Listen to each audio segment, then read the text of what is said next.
প্রিয় দর্শক, আসসালামু আলাইকুম। ঢাকা কেরানীগঞ্জ নির্বাচন চেয়ারম্যান পদপ্রার্থী হিসেবে দাঁড়িয়েছেন কাপ-মিরিচ নিয়ে হাজী আলতাফ হোসেন বিপ্লব ভাই। এখন চলছে তার নির্বাচনী প্রচারণার কাজ। রিপোর্ট করেছেন সাংবাদিক মোহাম্মদ রমজান আলী। এখন দেখবেন বিস্তারিত। এডিটিভি নিউজ ডেস্ক, ঢাকা কেরানীগঞ্জ। যদি আপনাদের সাধারণ মানুষের বিশ্বাস করে আমাকে নির্বাচিত করেন, আমার সম্পদ এই বাংলাদেশে আর 1 টাকাও বাড়বে না। আপনাদের পাশে থেকে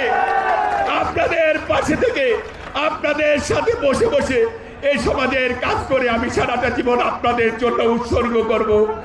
আপনারা আমাদের সাথে আছেন তো? আপনারা কাপ-মিরিচের পাশে আছেন তো? আপনারা তালা মার্কার সাথে আছেন তো? আপনারা বিপ্লবের সাথে, মনিরের সাথে আছেন তো? আপনাদের সবাইকে ধন্যবাদ। যদি আপনারা পাশে থাকেন, বিজয় আপনাদেরকে হাতছানি দিয়ে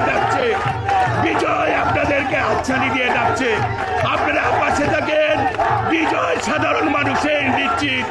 সবাইকে কষ্ট করে আসার জন্য সবাইকে আমার পক্ষ থেকে ধন্যবাদ।